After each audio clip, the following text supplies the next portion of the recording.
We appreciate you watching and listening to the Dead Jeff Show. Please like and subscribe and tune in for more videos. Now, listen, speaking of entertaining, the NFL playoffs. We talked about it last week. Anybody can win this year. And man, the games have proved that out. So let's get into a little NFL wild card playoff talk. You guys down for that? Let's do it. All right, let's go in chronological order. The first game was I have the bracket. yeah, okay. Put the bracket up there. But the first game was Bears and Packers, right? Do I have that up? Yep, here we go. This is courtesy Bleacher Report. This is Bleacher Report's bracket. Yep. So here we go. The first game was the Bears and the Packers. As you see, the Bears moved on. They won 31-27. Great game. And man, what an epic comeback by the Bears. Down at half, scoring 25 points in the fourth quarter to pull this game out. And Caleb Williams has arrived, guys. This is his crowning, right? Some are saying, is Caleb Williams the best Bears quarterback ever? I don't know if Jim McMahon may have something to say about that. Yeah. But what an incredible, back from the dead. This is what the Bears have done all year. They did it to the Packers in the game they played them a couple weeks ago. But what an impressive outing for Caleb Williams and Loveland, the tight end. Man, I don't have the stats in front of me, Nick. If you have the stats. So I know that Caleb threw for 300 and some yards, and a lot of that was in the second half, like 285 of it, something like that. And Loveland was over 100 yards. But what an unbelievable comeback by the Bears. Yeah. Do we think LaFleur's getting fired? Hey, take it easy. We'll get to that in a minute, buddy. You're jumping the lead here. We already know. Let's talk about the game. But here's what I'll say. Let's talk a little bit about the game before we get to the after the game stuff. Well, look, I will say, you mentioned McMahon. I've never, and no disrespect to the man, because obviously I know what he means to the city of Chicago, but I don't think that Jim could fade left off of the wrong foot and go 4th and 15 perfectly dropped between two level. Like the best of Caleb Williams, there are few guys that can do what he can do. Now, the worst of Caleb Williams, he puts him probably in that bottom 3 to 5 range also.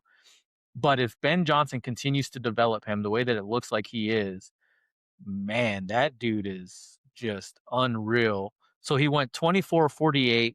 The completion percentage, which is exactly what we're talking about, the decision making and the completion percentage, like those are the things that you have to worry about. But the raw talent, so 24-48, 361, 2 touchdowns, 2 picks, was only sacked 1 time in 48 attempts, which means he probably had something like 55 dropbacks, which is insane.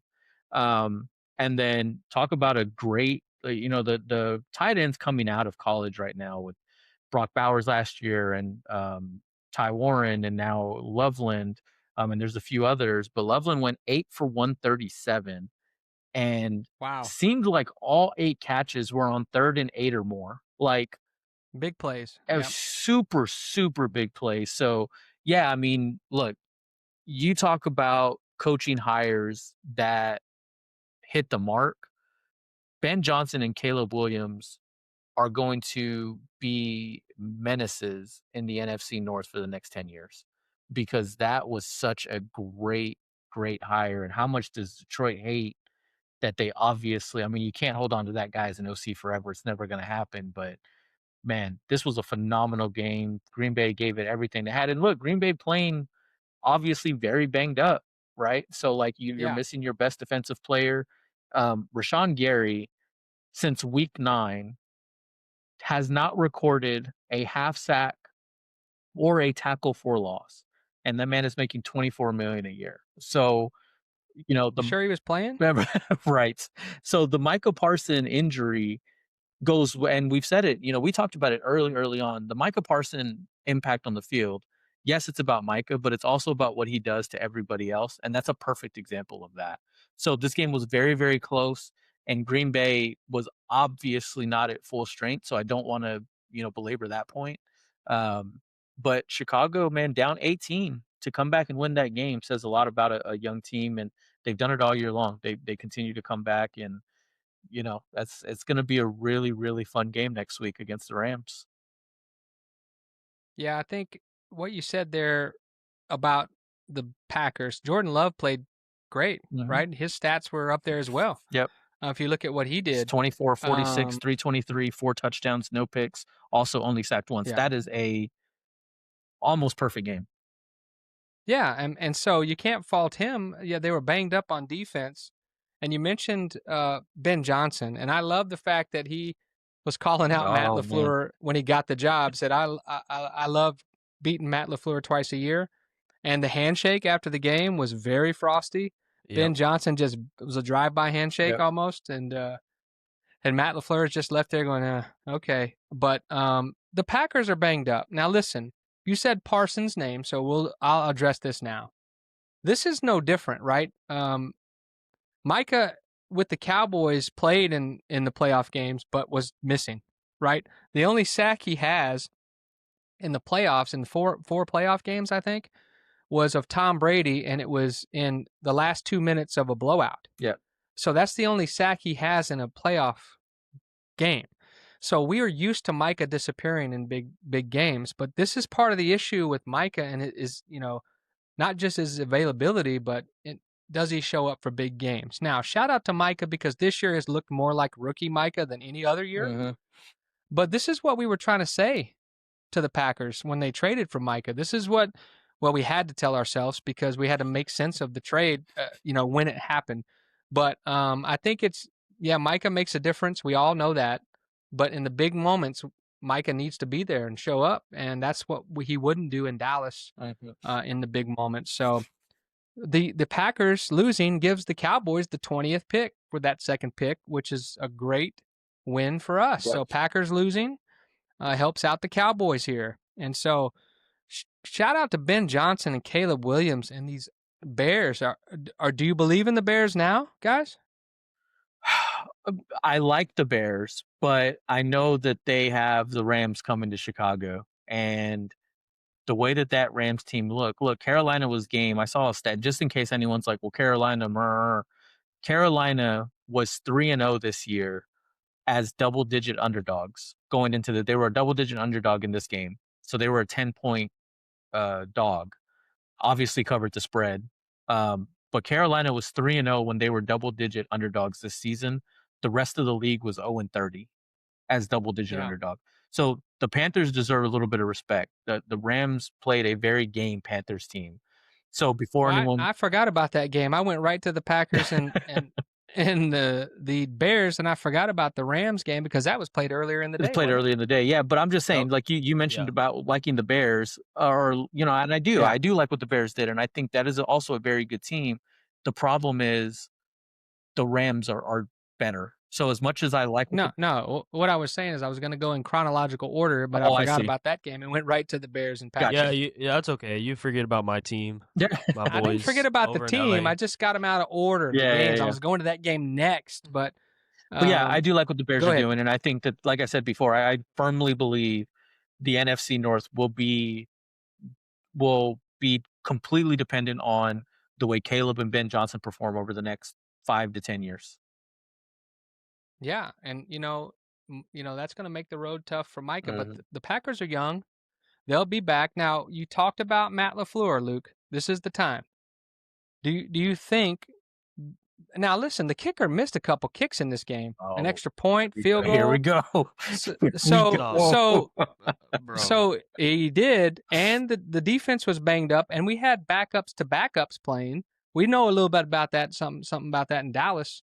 So do you think that's enough? What I was going is, do you think that's enough of a pass for Matt LaFleur to keep his job with all the things that were going on? Micah being hurt, other defensive players being hurt, Edgerrin Cooper, all these guys being hurt when they need him the most. Do you think that's enough for him to keep his job? No. Okay, I mean, so if you fire him, he's been there since Aaron Rodgers, and Aaron Rodgers was bailed him out. I feel like a lot because he was Aaron freaking Rodgers. He doesn't have that anymore. Hold on. They didn't bail him out a lot because they didn't go to the Super Bowl. So no, I'm just talking about in games. I'm just talking about in games in general. Like I understand, but if you're going to fire LaFleur, other than Harbaugh, who's an upgrade? Look, you're gonna bring McCarthy back? No, I don't think. Yeah, Jason Garrett. Yeah, I don't think you're doing either one of those. Look, I think. So who's the upgrade? So I think obviously Harbaugh is the upgrade, right? So I think that's the one obvious. You can't kind of know two ways about it. I think for the way that team is constructed, if you're me, and I really was thinking of this because as soon as that game was over, and I'll say for me, and I'm really curious if the Packers fans can get in the comments and kind of educate me a little bit. When he calls that timeout after the first down with like 48 seconds or 43 seconds to go, instead of letting Love get up there, it was only like a 4 or 5 yard play.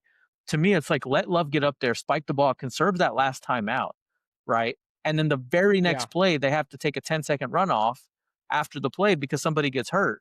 Like it's those little things that I've seen time and time again from LaFleur. Again, outsider. I'm not dialed into Packers games, but it feels like when they're losing games, it's like, man, what is LaFleur doing?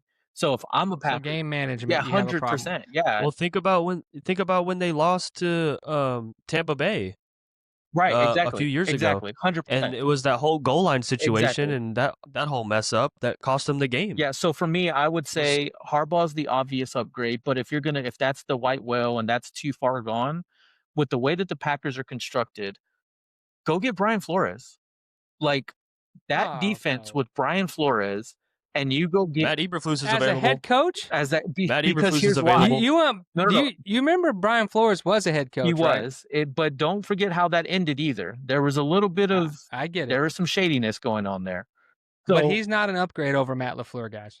Come on. Okay. There's not a coach in college that they could go Cignetti, grab. Kurt Cignetti. Maybe, yeah, I don't know. But here's my thing: if you get, they're ready to go. They're ready to go. The Packers. They got to have somebody. That's what I'm saying. Hitting the ground running. You've got to have somebody with experience. So to me, Brian Flores fits that mold. And if you couple that with a Cliff Kingsbury at OC or Lincoln Riley, if he really does want to make the jump to the pros, or you've got a lot of really, really strong offensive minds where you can get Brian Flores, you get an offensive mind with basically a made offense. With the way Jordan Love and Jacobs, they got a lot of offensive weapons. I'm just saying, don't undermine the idea of a strong defensive minded head coach with the way that offense is constructed. I see you shaking your head. A week from now, you might be saying something different. There's no way. No, I would never hire Brian Flores over Matt LaFleur, and why? Because he's failed just in the same way that Matt LaFleur has. And I think there's something to be said with continuity. I think there's enough of caveats in this year, just taking this year at what it was with injuries and performance of kickers. And I think there was a big drop in there mixed in. So there's a lot of blame to go around is what I'm saying. And if you go messing with Flores and bringing in, don't ever say Cliff Kingsbury's name on this show again. That guy's a fraud. Come on, guys. Cliff Kingsbury? No, thank you. Go back to college, Cliff. You do better there now. They're paying the players, so maybe you'll do better there. You're talking about the Cliff Kingsbury that took the Washington Commanders to the NFC Championship game.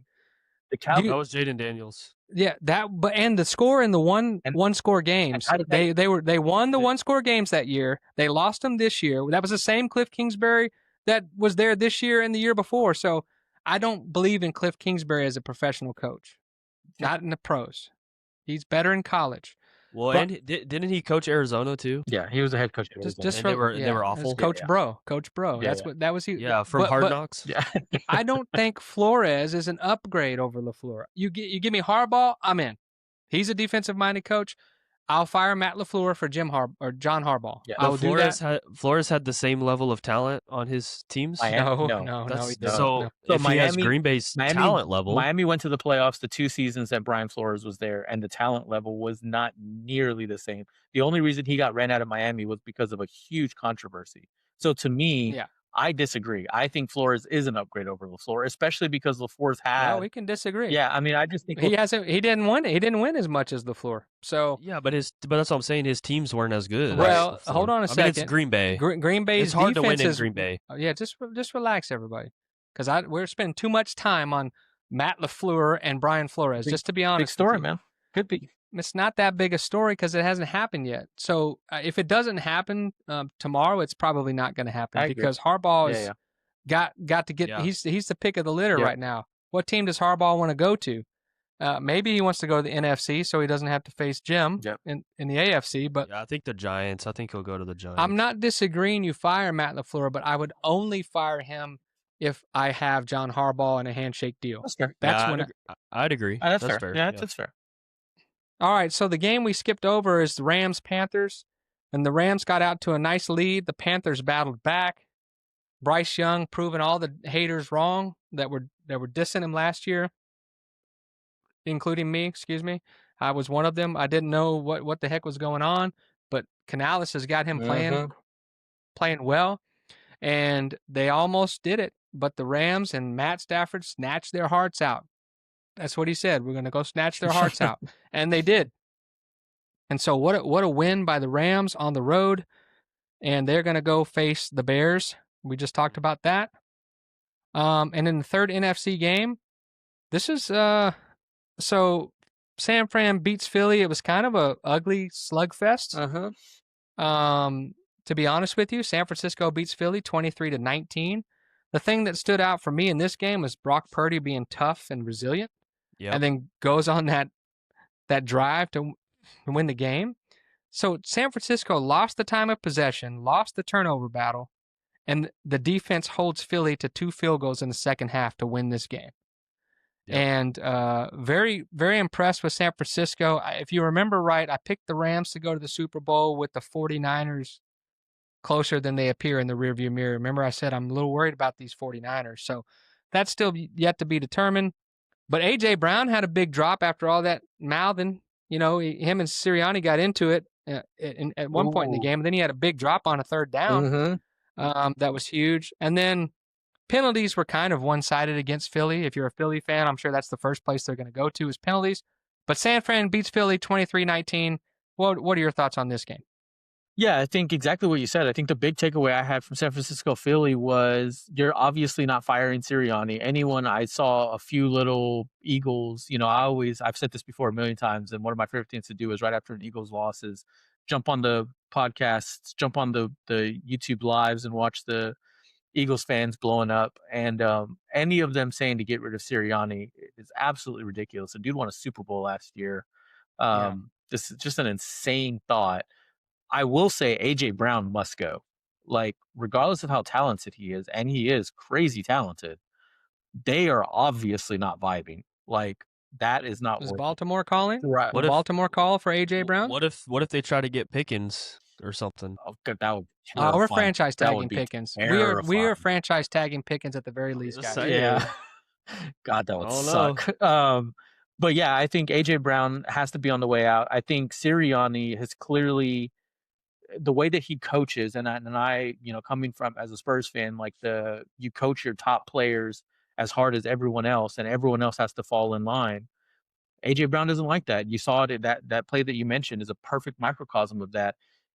Get off the field, dude. Like, what are you doing? And it's not like you even need to just go take a 90-degree angle to the left. Like, just get off the field. And so I think Sirianni was totally justified in what he was doing. They're trying to hurry up and get the plays in. They're trying to go a little tempo. And they can't do that with A.J. Brown literally walking off the field. So that was kind of a big... No, I get it. Yeah, that was a big takeaway. And then the other thing is, we talk a lot about Schottenheimer's coming in and changing the next man up mentality and it really being something for the Cowboys this year, even despite all the trouble they had. It feels like year after year, Kyle Shanahan does that with the Niners. Like, Kittle tears his Achilles in the middle of the game. They end up not going with Pearsall. They haven't had Brandon Ayuk all year.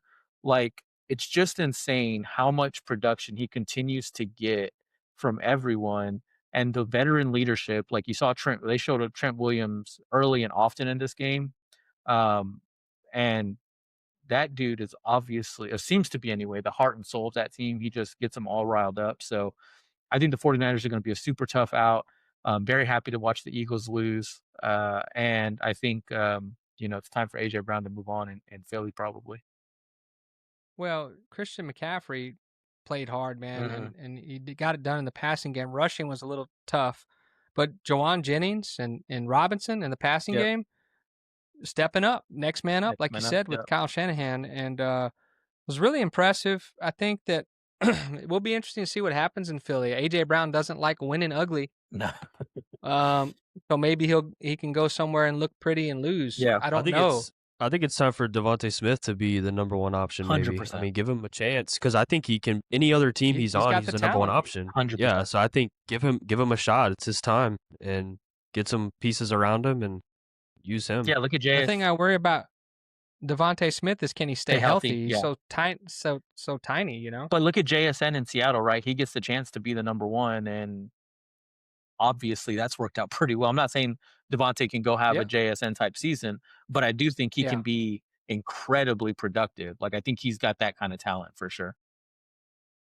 Yeah, I was impressed by San Francisco pulling this one out, and maybe it's more about the implosion that's imminent in Philly. Yeah. Something they don't like each other. Yeah. It's apparent, right? And sometimes you can overcome that and still win, but it doesn't look like 2 out of the last 3 years they've been able to do that. Yeah. 1 year they were able to do that. So San Francisco moves on and will play Seattle, which is going to be a slugfest, man. I can't wait. I got Francisco. Okay, well we'll get there in a second. Let's settle down there. You're too eager. You're hitting the gas. I like it. You got all too gas, eager. no. All right, let's take a look at the AFC side of the bracket. Now, we had a game earlier where Buffalo pulled out the game at the very end against Jacksonville. They won 27-24. Here's what I know. Josh Allen went into the phone booth, put on a Superman cape, and came out Superman. He was 28 for 35, 273 yards, 1 touchdown passing, 2 touchdowns rushing, and he got banged up in this game but pulled out the victory. Josh Allen wills them to victory, and the defense made a timely play, timely picks. I think there were a couple deflected picks. Buffalo beats Jacksonville in Jacksonville 27-24. And I think this was the only pick you missed, Luke. Wasn't that right? I missed the Packers, and Nick missed the Eagles, I believe.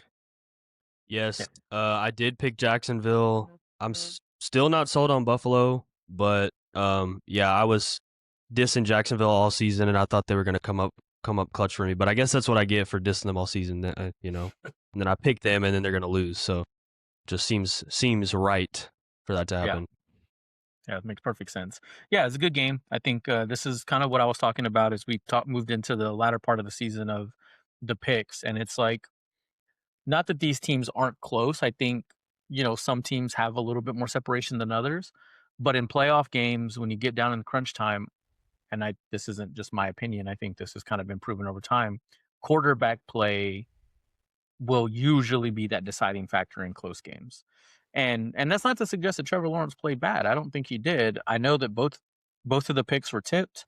There's, it's not like it was terribly, terribly bad. But I will say in that spot and, last possession, trying to force it into that window, like, is a little bit on him in that respect. But it was a good win. Josh Allen did what I thought he would do. Like you said, stepped in the phone booth, put on the cape. Did Josh Allen things, no Burrow, no Mahomes, no Lamar. This has got to be the season that he does it. The one cause for pause, if you're the Buffalo Bills, is, and Coach Jacksonville has done a phenomenal, Cohen has done a phenomenal job all year. But when you're ripping 10 for 67 with Etienne, 5 for 21 with Tootin, 6 for 31 with Trevor Lawrence, you're averaging over 6 yards a pop rushing. Run the stupid ball 40 times, right? This game was never so far out of stretch. That would be the cause for pause with Buffalo, is that run defense has got to get better. You just taking all my points from the last one, man? What are you doing, man? Oh, my bad. That's okay. It's okay. From the last one, we never recorded this before. Yeah, I was just messing with him. So, Jacksonville, I think that's a great understanding of Cohen. It's like, why didn't you run the ball more? I think that's the only takeaway from Jacksonville. I think Trevor Lawrence was a little bit off on his completion percentage. They threw the ball, 30 times, and they didn't run the ball enough. That's exactly right.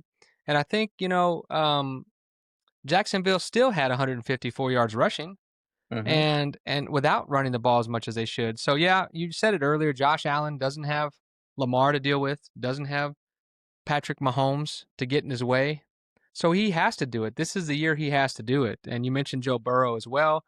And what this came down to, I know Luke picked Jacksonville, but I'm a little surprised because this whole time he's been talking about the experienced playoff caliber quarterback going against the not experienced quarterback, and he's always taken the experienced quarterback. But in this time, I guess you thought Jacksonville's D would be the difference, huh, Luke? Well, no, I thought Buffalo's defense would be the difference. I thought their defense would be so bad that it wouldn't matter. Josh Allen could do, he's not Patrick Mahomes. So Patrick Mahomes, is a whole different animal. Like, I don't think Josh Allen could carry the Bills' terrible defense. And I thought Jacksonville, like y'all were stating stats for them running the ball and not running it enough. It's like, dude, that's why I picked Jacksonville, because it's like they should have won if, they just run the ball and just those little things that I guess, it comes down to that experience, because that's ultimately what was lacking, and that showed, I think. And or maybe Trevor Lawrence just needed to rock his grill the whole game. I don't know. Yeah. Yeah, I think maybe he choked on one of those diamonds in that game. That's why he threw those picks. But to me, that's what I said. You thought Jacksonville's defense would be the difference, meaning they would play better than Buffalo's defense. But that's what I meant. So you trusted more in Jacksonville's defense, which is not a bad thing. It's just Buffalo's defense made timely plays, which hasn't been the case all year. So I don't fault you for that. I just was talking about the quarterback philosophy difference, and Josh Allen is the most trusted quarterback in this playoff besides Matt Stafford on the other side, right? But on the AFC side, who do you trust more? Do you trust Aaron Rodgers more than you trust Josh Allen? It's been a long time since Aaron Rodgers has done it, but I think I would put my trust in Josh Allen more than Aaron. I don't have any like lack of trust with Josh Allen. I just don't think their team is good. That's why I picked the Broncos, because sure, Bo Nix doesn't have the experience, but I think they're a better constructed team. New England's kind of in that category too. I mean, we'll see. They won. You're getting ahead again. You're getting ahead. You're getting too eager. I'm just saying. Josh Allen. I don't have anything against Josh Allen. I think, yes, trust him out of any quarterback in the AFC, I think. But I just don't think the Bills are that good, as a team. So that's why I'm not riding with them. Yeah, I got it. I understand. But I'm just saying, see, again, it's a contrast. You were talking about the Darnold factor. You don't like Darnold but his team's good. Because he hasn't been there. All these quarterbacks you're not sure of. That's all I was pointing out, is it's different. You didn't go with Josh Allen because of his defense. Okay, got it. But Denver is who Buffalo will play next, and we'll see that put to the test. We'll see how good Buffalo is, and as they go on in Denver and play Denver, and see if Bo Nix can handle that pressure. I personally think Sean Payton's slightly overrated. He only won one time in all those years. Probably should have won more, to be honest with you. And the one you won, some say that Peyton Manning and the team should have won that one, and a couple plays here and there, and they would have. But that's the onside kick. Water under the bridge. Yeah. So Sean Payton may be a little overrated, and Buffalo's coming in there, and I think McDermott saved his job with that win in Jacksonville, and that might not be a great thing for Buffalo in the next 3 or 4 years. And what if you could have had Harbaugh in there with Josh Allen? How would that be? But anyway, Buffalo gets it done, moves on, faces Denver in the next round. And then the night game, we had the Chargers going into New England to face the Patriots. And this Patriots defense, they took over this game. It was kind of an ugly game. Herbert was running for his life back there. But the Patriots pull it out 16-3, just enough offense, but a whole lot of defense for the Patriots to get it done. And they await the winner of Houston and Pittsburgh, who plays Monday night. Yeah, I think, like you said, man, perfectly said, ugly, ugly game. But I will say, as a defensive, I love defense. This is kind of the smash mouth game you want to see. At the end of that game there, man, they were beating up Herbert. Like, he was getting just rocked over and over again. Like, honestly felt bad for the guy, because they were just relentless in that pressure. Um, but look, this felt like one of those throwback Patriot playoff wins. Like, it's so hard not to think about that. Like, we're not gonna ask our offense to go out. Like, y'all don't gotta go out and score 30. Y'all just don't turn the ball over, play sound football. Y'all scored 13 points, and we're good. We got you. And what a luxury. Like, I mean, especially with the younger quarterback, Drake May. And not to say that he's not capable of taking over a game. I think he's shown that he is, but man, what a luxury to have a defense back there just absolutely clipping everything they see. And that's why I picked the Patriots to go to the Super Bowl, is because of that defense and just getting enough from Drake May. But I know, Luke, you mentioned that your gut was telling you to pick the Chargers, but you went with the Patriots, and it's a good thing you went against your gut, because the allure is there. Jim Harbaugh, he's there, and what a difference he makes. Their run game was a little banged up, right? They didn't have Amari and Hampton for the game, but God, what an impressive win for the Patriots. And don't look now, but the Patriots are one win away from the AFC Championship game. And I've never really been a fan of the Patriots and that whole dynasty and the Belichick Brady thing. I always liked Vrabel.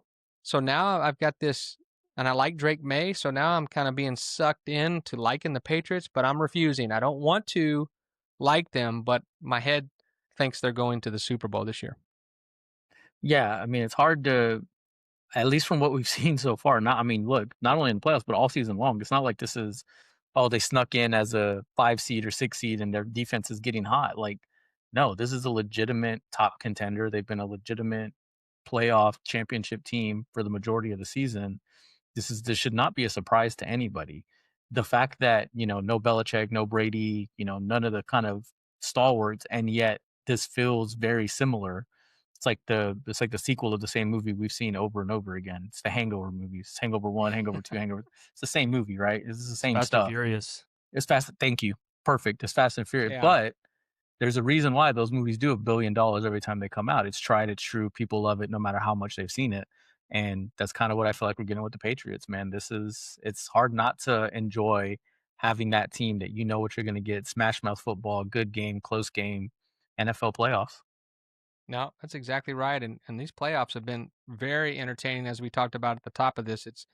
It was an incredible weekend of football, but we have one game that's being played on Monday night, and it's Houston at Pittsburgh against Pittsburgh.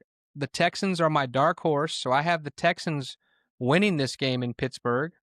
And I think you two took Pittsburgh. Is that right? That's right. Yep. Any changing? You sticking with it? Nah. I know Pittsburgh is Luke's dark horse, and he's Aaron Rodgers. That's his guy. But anybody changing? How do you feel about it? Do you still feel that they're going to pull it out? Yeah, I do, because I think with the playoff, like what this week has continued to show us, is if you, again, and this is kind of like, you look at Seattle. I'm sorry, not Seattle, San Francisco and Philly. You look at Chicago, Green Bay, even the Rams and the Panthers. Close games. I would argue the quarterbacks that are playing better right now won each of those games. I'm not suggesting that Caleb Williams is better than Jordan Love or that Purdy's better than Hurts overall. But right now, today, in these games and over the last month of the season, the quarterbacks that have been playing better have won these games. And if you look at Buffalo, Jacksonville, even New England, although I think New England's the outlier because their defense is so much better.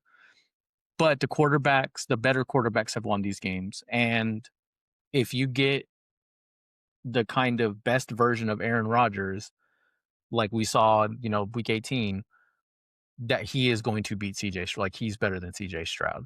So that's where my pick kind of stays where it was at. That's true. Yeah, very much so.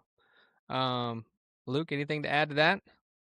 No, I just think, like, if you don't think that Mike Tomlin is gonna have Pittsburgh ready to play, I mean, they're gonna be ready, and I just have full confidence in that experience that Pittsburgh has on their team. They have a lot of older guys or experienced guys, and I think that's gonna help them. I guess kind of like kind of like the Bills. Like, I mean, maybe the Bills will have a run, but I think Pittsburgh just has that experience. Aaron Rodgers is. I mean, I'm pretty sure. I'm just thinking back to what was it last year when they played the Texans when he was with New York and they cooked the Texans defense. Like, I don't know. I think he that's a different year. He likes playing Houston. He likes playing them. He's gonna have a similar game, I think. And DK coming back, I think it's just gonna be a big game for Pittsburgh. Well, this is a different Houston defense. Their defense is phenomenal this year. I think they're going to be chasing Rodgers and wreaking havoc for Rodgers all night. I think Stroud will do just enough. The way the Texans have been running the ball lately with Woody Marks, I like it. And they have just enough playmaking at wide receiver to keep ahead of the Steelers. But it starts with that defensive line with the Texans. They have to get pressure. They got to make Rodgers uncomfortable. If they do that, they win the game. If they get them blocked up, then Rodgers, could cause some problems. But I'm going to stick with the Texans, and I have the Texans going on to play the Patriots. You guys have the Steelers going on to play the Patriots. Mm-hmm. Obviously, I said I have the Patriots in the Super Bowl, so I'm picking them to beat whoever wins this game. And I think me and Luke have Denver beating Buffalo, this is a tough game because I like Buffalo. I want Josh Allen to win. So this is a toss-up for me. I think Nick has Buffalo going to the Super Bowl, right? Right. Great elaboration there. Good job. Way to elaborate. What else is he supposed to say? I thought you were going to go to Luke next. No, I was going to just have you elaborate on you having Buffalo in the Super Bowl. Yeah, for sure. I mean, look, I think here's the thing. And the biggest problem I have with Denver, I think everything Luke said earlier about Denver is 100% right. The problem is if you look throughout the season, Bo Nix at times has disappeared quarters 1, 2, and 3. Now he's been phenomenal in quarter 4. And then he cooks. He cooks in quarter 4, but is against a veteran team like Buffalo and a veteran quarterback like Josh Allen. And to your point about Sean Payton, he can get a little squirrely in these moments, some of these decision-making processes lately. So if you get a tight game, Sean McDermott against Sean Payton, and then Josh Allen versus Bo Nix, I think Buffalo has the advantage in both of those areas. And then, the AFC Championship game, no matter who's there, any of these teams, I think it'll be New England, but it's going to be a knockdown drag out. So, in the championship games, anything can happen. But I definitely, again, just trust Josh Allen to carry him through. I just think if the Bills, the way they kind of struggled with Jacksonville, I'm like, I mean, Denver's almost identical to New England. Like, just their offense similar. Is just take care of the ball and just, you don't have to go crazy, rely on the defense. So he's not really asked to That's right. do a whole lot, Bo Nix. And I think when he has been asked to come up clutch, he has this whole season. So we'll see. I mean, I know the playoffs are a way different environment, but also them having home field advantage is going to help a lot. I think they're just going to have so much energy and be ready to play. And I think they're going to get their revenge from last year because I know the game wasn't too close last year. They played out Buffalo, but they showed some signs of hey, we're coming. So I think this is their moment to say we're here and we're going to take you down. Yeah. Yeah. So Luke has Denver. Nick has Buffalo, and I think I'm going to go with the home team, even though my heart is rooting for Josh Allen. So look, there you have it. I mean, it's been an exciting start to the playoffs. We'll see who wins on the Monday night game with Houston and Pittsburgh. See if we get another down to the wire game, or if is this one going to be a blowout. We'll see. But what an exciting time to be an NFL fan, and what an exciting time to have playoffs. We had the college football playoff we talked about earlier. Now we have the NFL playoffs. So what an exciting time to be a football fan.